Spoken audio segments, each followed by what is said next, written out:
Movie में एक lady के हस्बैंड को पैरालिसिस हो जाता है और इस पैरालिसिस की वजह से इन दोनों के बीच में प्यार बढ़ जाता है या फिर ये दोनों चल पड़ते हैं प्यार की उस राह पर जो दोनों को कर देती है बर्बाद। देखेंगे हम इस मूवी में जूलिया और पीटर की नई नई शादी हुई है और वो हनीमून को खूब एंजॉय करने के लिए फ्लोरिडा से अपने बीच हाउस ब्राजील में आए हैं। जूलिया अपने हस्बैंड को लेकर बहुत खुश थी क्योंकि उसको अपने सपनों का प्रिंस चार्मिंग मिल गया था। जूलिया और पीटर दोनों कॉलेज फ्रेंड थे और अब उनकी शादी हो गई है। हनीमून के बाद में ये दोनों स्काई डाइविंग करने के लिए ब्राजील की पहाड़ियों पे आते हैं। जूलिया फिलहाल स्काई डाइविंग करना नहीं चाहती तो उसका हस्बैंड पीटर अपने एक फ्रेंड के साथ स्काई डाइविंग करता है, लेकिन किस्मत का खेल देखो यहाँ पर पीटर का स्काई डाइविंग करते समय एक्सीडेंट हो जाता है जिसकी वजह से उसकी बॉडी का नीचे वाला पार्ट पूरा पैरालाइज हो जाता है और वो खड़ा भी नहीं हो सकता। अब उनकी जिंदगी में अचानक से आए इस मोड़ की वजह से जैसे उनकी जिंदगी पूरी तरह से उथल पुथल हो गई हो। पीटर को ब्राजील के इसी बीच हाउस पे लाया जाता है जहाँ पर उसकी वाइफ और उसकी मॉम उसकी केयर करेगी। उसकी मॉम को अपने बेटे को इस हालत में देख के बहुत दुख होता है। पीटर की मॉम ने पीटर के डॉक्टर के रिकमेंडेशन के बेस पर एक फिजियोथेरेपिस्ट हायर की है जो यहाँ पर रेगुलरली विजिट करती रहेगी और पीटर को फिजियोथेरेपी देगी और साथ साथ उसकी रोजमर्रा के कामकाज में हेल्प भी करेगी। इसी बीच हाउस में इस घर की देखभाल करने वाला और गार्डन की टेक केयर करने वाला एक गार्डनर भी है और ये गार्डनर पीटर की खास देखभाल करता है। पीटर को एक जगह से दूसरे जगह ले जाने में उसकी हेल्प करता है और गार्डनर को यहाँ पर एज अ फैमिली मेंबर ही समझा जाता है। पीटर की वाइफ जूलिया को इस बात का बहुत दुख है कि उसके हस्बैंड का एक्सीडेंट हो गया। पीटर भी यही कहता है कि हमने क्या क्या सोचा था, हमने सोचा था कि शादी के कुछ साल तक हम ब्राजील के इस बीच हाउस में ही रहेंगे और खूब एंजॉय करेंगे, लेकिन हमारे साथ जिंदगी ने क्या खेल खेला है कि अब हम मेरी फिजिकल डिसेबिलिटी को लेकर दिन रात परेशान रहते हैं। इस बात को लेकर पीटर और जूलिया बहुत ही परेशान रहते हैं कि पीटर पता नहीं कब ठीक होगा और कब अपने पैरों पे चल पाएगा। फिलहाल जूलिया के हस्बैंड की एक ही होप है उसका न्यूरोलॉजिस्ट डॉक्टर और उसकी फिजियोथेरेपिस्ट जो दिन रात कोशिश करके उसको अपने पैरों पे खड़ा करने की कोशिश कर रही है। जूलिया और पीटर दोनों ही स्क्रिप्ट राइटर हैं जो हॉलीवुड मूवीज की स्क्रिप्ट लिखते हैं। पीटर ने कई ब्लॉकबस्टर मूवीज की स्क्रिप्ट लिखी है जिस वजह से वो ये मेंशन भी खरीद पाया है और अब जूलिया भी स्क्रिप्ट राइटिंग में काफी इंटरेस्ट दिखाने लगी है और वो भी अब धीरे धीरे स्क्रिप्ट लिखने लगी है। पीटर जूलिया को कहता है कि हम दोनों इस मेंशन में अलग अलग रूम में रहेंगे ताकि तुम जब भी स्क्रिप्ट लिखो या अपना काम करो तो मैं तुम्हें डिस्टर्ब नहीं करूं क्योंकि मैं हमेशा सैड मूड में ही रहूंगा। जूलिया बेमन से ही सही लेकिन फिलहाल पीटर के इस डिसीजन से एग्री कर जाती है। जूलिया अब यहाँ पर स्क्रिप्ट राइटिंग के अलावा गार्डनर से गार्डनिंग सीखने में भी इंटरेस्टेड है और वो इस गार्डनर से काफी मेल जोल बढ़ा लेती है। एक रात को जूलिया जब अपने बेड पर सो रही थी तो उसको उसके हस्बैंड का अपने ही मेंशन से कॉल आता है। वो उसको अपने रूम में बुलाता है और कहता है कि मैं तुम्हें मिस कर रहा था। जूलिया का हस्बैंड जूलिया को बताता है कि अब वो कभी भी रोमांटिक नहीं हो पाएगा, उसकी बॉडी के लोअर पार्ट में पैरालिसिस हो गया है और उसको इस बात का बहुत दुख है कि वो जूलिया को फिजिकल प्लेजर भी नहीं दे पाएगा। जूलिया को भी इस बात का बहुत दुख है लेकिन जूलिया फिलहाल पीटर को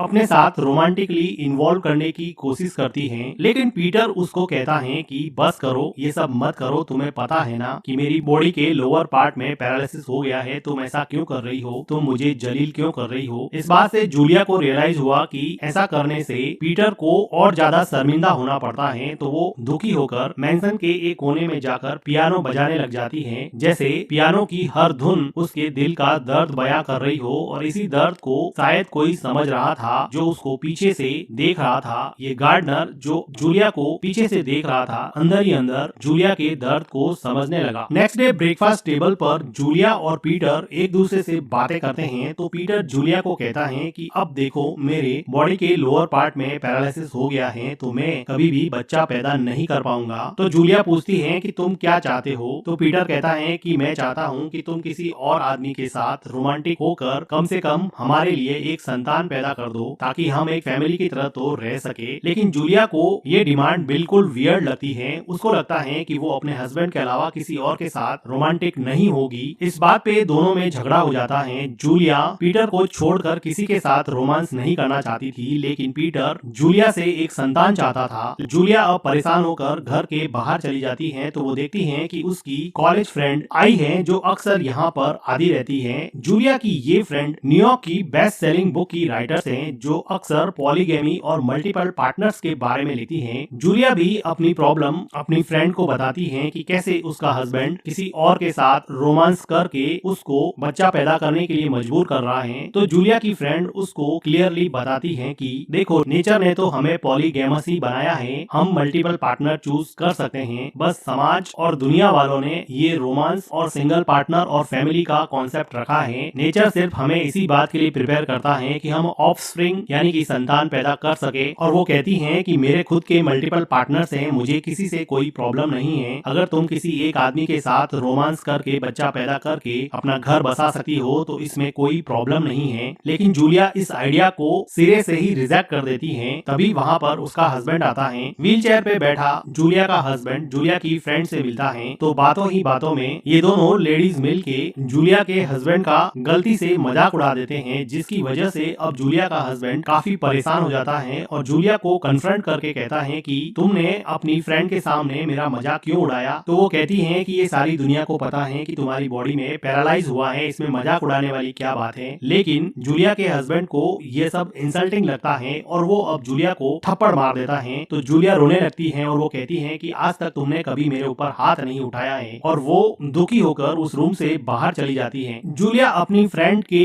कमरे में जाकर उससे अपने दिल का हाल बताती है। जूलिया की फ्रेंड को जूलिया से बहुत हमदर्दी है और ये दोनों लड़कियां कॉलेज में रोमांटिक पार्टनर हुआ करती थी। एक की तन्हाई और दूसरे का दुख ने मिलकर जैसे यहाँ पर आग में घी का काम किया और इन दोनों का रोमांस वापस से रीइग्नाइट हो जाता है और ये दोनों लेडीज मिलके यहाँ पे कुछ रोमांटिक मोमेंट शेयर करती हैं। सुबह उठने के बाद में जूलिया की फ्रेंड जूलिया को गार्डन में ले जाती है और उसका मूड लाइटन अप करती है और वो गार्डनर को दिखाकर कहती है कि मैंने तुम्हारे मेंशन के इसी गार्डनर से अपना एक कैरेक्टर डिजाइन किया है जो मेरी बुक में बहुत फेमस हुआ था। कहती है कि देखो, वो गार्डनर है लेकिन कितना हैंडसम और गुड बिल्डअप वाला है, कोई भी लड़की उसके साथ रोमांटिक होने को तैयार रहेगी। जूलिया को पता था कि उसकी फ्रेंड किस तरफ इशारा कर रही है। वो चाहती थी कि वो जूलिया गार्डनर के साथ रोमांटिक होके पीटर को एक बच्चा दे दे, लेकिन जूलिया फिर से इस आइडिया को सिरे से ही नकार देती है। अब जूलिया की फ्रेंड को न्यूयॉर्क जाना था क्योंकि उसकी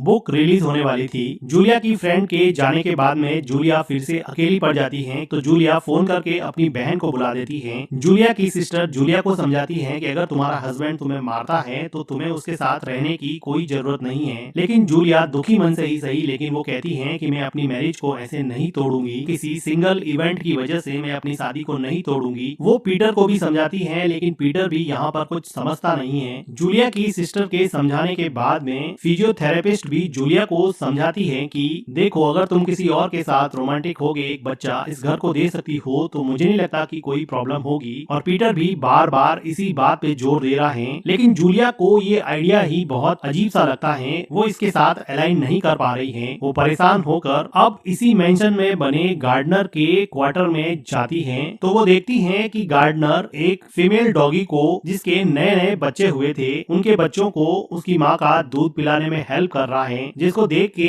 जूलिया का मन थोड़ा लाइट हो जाता है और वो बात करते करते गार्डनर से लिपट के रोने लगती है जैसे उसको कोई सहारा मिल गया हो। Gardner as a friend Julia को अपने क्वार्टर में ले जाता है। क्वार्टर में जूलिया देखती है कि वहाँ पर बहुत सारे कोट्स लिखे हुए हैं जो गार्डनर ने खुद लिखे थे, जिसको पढ़कर जूलिया काफी इम्प्रेस हो जाती है कि एक नॉर्मल सा गार्डनिंग करने वाला इंसान इतने गहरे कोट्स कैसे लिख सकता है। वो गार्डनर को इसके बारे में पूछती है तो गार्डनर बताता है कि उसको शुरू से ही बुक्स पढ़ने का शौक रहा है और वो अपने खुद के बनाए हुए कोट्स लिख के यहाँ चिपकाता रहता है। यही नहीं, वो सिंगिंग भी करता है, वो गिटार भी बजाता है। तो अब जूलिया गार्डनर को गिटार बजाने के लिए कहती है तो गार्डनर गिटार बजा के एक सॉन्ग सुना के जूलिया को चीयर अप कर देता है। जूलिया को अब सच में ही इस गार्डनर में अपना रोमांटिक पार्टनर दिखाई देने लगा। वो उसी रात को अपने हस्बैंड से बात करती है कि अगर तुम चाहते हो कि मैं किसी और के साथ रोमांटिक होके तुम्हें एक बच्चा दूं तो शायद मैं ये करने की कोशिश करूंगी। इस बात से उसका हस्बैंड काफी खुश हो जाता है कि फाइनली जूलिया इस बात पे एग्री हो गई है। अगले दिन जूलिया फिर से गार्डनर के क्वार्टर में जाती है, लेकिन प्यार की चिंगारी गार्डनर के दिल में भी चल चुकी थी और ये दोनों मिलकर यहाँ पर इंटीमेट होते हैं और जूलिया का वो सपना जिसमें वो बच्चा पैदा करके पीटर को देगी शायद सच होने वाला था। रोमांटिक होने के बाद में जूलिया गार्डनर को कहती है कि जो हुआ उसको भूल जाना, आज के बाद हम ऐसा कभी भी नहीं करेंगे और और मैं तुमसे रिक्वेस्ट करती हूँ कि तुम भी इसके बारे में किसी और से बात मत करना। आज के बाद में हम कभी भी किसी भी तरह के रोमांटिक रिलेशन में इन्वॉल्व नहीं होंगे। ये बात सुनकर गार्डनर को बड़ा अजीब लगता है। अगली सुबह को गार्डनर और जूलिया दोनों को मेंशन में अजीब सी निगाहों से देखते हैं। जूलिया वॉकिंग के लिए बाहर चली जाती है तो वो देखती है कि उसके पीछे गार्डनर भी आया है। सिर्फ कहने से कुछ नहीं हो जाता। प्यार की जो चिंगारी इन दोनों के बीच में जल चुकी थी, अब वो आग बन के भड़क चुकी है और ये दोनों फिर से यहाँ पर पैशनेटली इंटीमेट होते हैं। जूलिया इंटीमेट होके वापस से जब मेंशन में आती है तो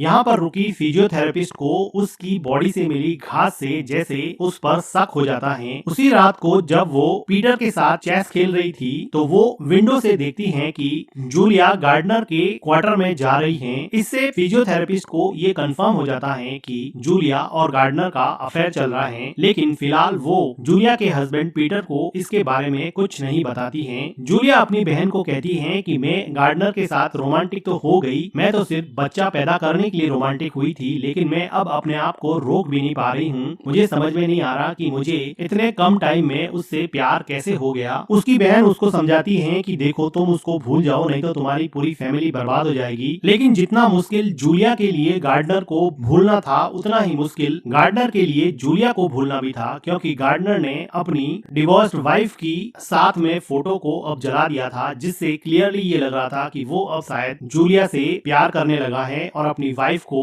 भूलने लगा है। अब घर में फिजियोथेरेपिस्ट के अलावा पीटर की मॉम को भी गार्डनर पे डाउट हो जाता है, इसलिए वो कुछ दिनों के लिए गार्डनर को मेंशन से छुट्टी दे देते हैं और अपने घर जाने के लिए बोल देते हैं। जब ये बात जूलिया को पता चलती है कि गार्डनर को कुछ दिनों के लिए छुट्टी दे दी गई है तो वो पीटर की मॉम से जाके पूछती है कि गार्डनर कहाँ गया है। पीटर की मॉम बताती है कि वो कुछ दिनों के लिए घर पे चला गया है, मुझे मत बताओ कि तुम दोनों के बीच में क्या चल रहा है। वो अपने हस्बैंड को जाके कन्फ्रंट करती है कि तुमने गार्डनर को छुट्टी क्यों दे दी, तुमने उसको निकाल क्यों दिया। तो उसका हस्बैंड कहता है कि देखो मैं नहीं चाहता कि तुम एक ऐसे आदमी के साथ रोमांटिक हो जो एक लो ग्रेड के जीन रखता है। मैं चाहता हूँ कि तुम एक ऐसे आदमी के साथ रोमांटिक हो जिसमें हाई क्वालिटी के जीन हो, कोई नोबल मैन हो, कोई रॉयल मैन हो। मैं नहीं चाहता कि मेरी औलाद गार्डनर की औलाद हो। फिलहाल जूलिया के हस्बैंड को ये नहीं पता होता है कि जूलिया ऑलरेडी गार्डनर के साथ फिजिकल हो चुकी है, लेकिन जूलिया को ये सुन के बड़ा शौक लगता है कि उसका हस्बैंड ये चाहता है कि वो किसी और आदमी के साथ रोमांटिक तो हो सकती है, लेकिन वो आदमी एक रॉयल मैन होना चाहिए, एक अच्छे जीन वाला होना चाहिए। लेकिन जूलिया को ऐसा लगता है बिना प्यार किए वो किसी से भी फिजिकल नहीं हो सकती है। वो गार्डनर के क्वार्टर में जाके बैठ जाती है। आधी रात को चुपके से गार्डनर वहाँ पे आता है और ये दोनों मिलके फिर से एक बार रोमांटिक होते हैं। जूलिया गार्डनर को कहती है कि क्या तुम मुझसे शादी करोगे, मैं तुमसे शादी करना चाहती हूँ। तो गार्डनर कहता है कि देखो हमारी क्लास अलग है, तुम एक रॉयल फैमिली से बिलोंग करती हो, मैं तो एक सिंपल सा गार्डनर हूँ। हम दोनों की शादी को ज्यादातर लोग एक्सेप्ट नहीं करेंगे। मेरे फादर ने यहाँ पर जिंदगी भर गार्डनिंग की है, मैं तुम्हारी फैमिली को अब धोखा नहीं देना चाहता। इस बात से जूलिया काफी दुखी हो जाती है कि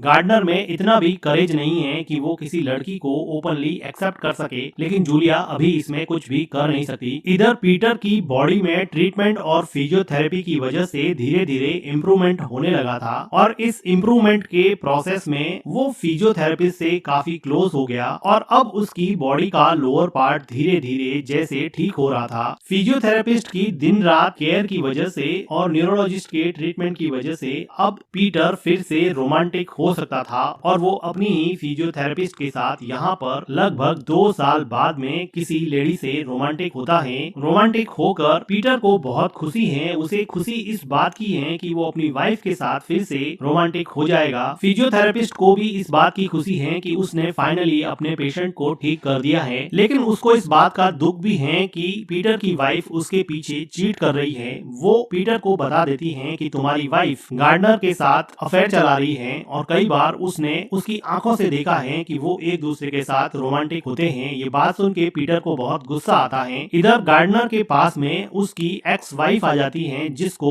उसके बॉयफ्रेंड ने बहुत मारा था और वो रिक्वेस्ट करके गार्डनर के साथ एक रात रुकने के लिए कहती है। गार्डनर इस पे एग्री हो जाता है। सुबह जब गार्डनर की एक्स वाइफ उठती है तो उसको जूलिया के कपड़े वहाँ पे मिलती हैं, जिसको देख के वो बहुत गुस्सा हो जाती है और वो कहती है कि कौन ये लेडी है जिसके साथ तुम रोमांटिकली इन्वॉल्व हो। लेकिन पीटर कहता है कि तुम्हें इससे मतलब क्या है, तुम मेरी वाइफ नहीं हो, तुम सिर्फ यहाँ पे एक दिन रहने आई थी। पीटर को अब रियलाइज होता है कि उसकी एक्स वाइफ नेचर से इतनी खराब थी, इस वजह से उसने उसको छोड़ दिया। वो उसके कपड़े ही बाहर फेंक देता है और उसको रियलाइज होता है कि जूलिया उसके लिए बेस्ट है। अगर उसने जिंदगी में अभी साहस नहीं किया, अभी करेज नहीं किया, तो वो कभी भी जिंदगी में अपने सही पार्टनर को चूज नहीं कर पाएगा। वो हिम्मत करके पीटर की मॉम को जाके कह देता है कि मुझे यहाँ पे काम नहीं करना है, मुझे अपने फादर की गार्डनिंग लेगेसी को यहाँ कंटिन्यू नहीं करना है, अब मैं यहाँ से छोड़ के जा रहा हूँ। और पीटर यहाँ से छोड़ के चला जाता है। जूलिया जो कुछ दिनों के लिए अपनी सिस्टर के यहाँ पे गई थी, सलाह मशुरा करके आने के बाद में वो भी पीटर को यही कहती है कि मैं गार्डनर के साथ रोमांटिक हुई थी और मैं उसका बच्चा अभी कैरी कर रही हूँ, मैं मदर बनना चाहती हूँ, मैं उसके बच्चे की माँ बनना चाहती हूँ। तो पीटर कहता है कि मैंने तुम्हें किसी एरे गहरे के साथ रोमांटिक होने के लिए नहीं कहा था, मैंने किसी रॉयल मैन या नोबल मैन के साथ रोमांटिक होने के लिए कहा था। लेकिन जूलिया कहती है कि जब हम प्यार करते हैं तो हम चॉइस नहीं रख सकते, हम ये चूज नहीं कर सकते कि प्यार किस डायरेक्शन में जाएगा। मुझे अब गार्डनर से प्यार हो गया है और मैं उससे शादी करूंगी। वो पीटर के लिए बहुत दुखी हैं कि उन दोनों का प्यार अब खत्म हो गया है। वो खूब रोती हैं, लेकिन फिर भी वो अब गार्डनर के साथ ही जिंदगी बिताएगी। पीटर का लोअर बॉडी पार्ट अब धीरे धीरे ठीक होने लगा था, लेकिन जूलिया उसकी जिंदगी में नहीं है। एक एब्रप्ट डिसीजन की वजह से इन लोगों की जिंदगी पूरी तरह से तबाह हो गई है। जिस मेंशन में ये दोनों अपने सपनों की दुनिया बसाने वाले थे, आज उन दोनों के रास्ते एक गलत डिसीजन की वजह से अलग अलग हो गए हैं। और इसी के साथ ये मूवी एंड हो जाती है। वीडियो का एक्सप्लेनेशन अगर आपको अच्छा लगा हो तो वीडियो को लाइक कीजिएगा, हमारे चैनल को सब्सक्राइब कीजिएगा and thank you for watching.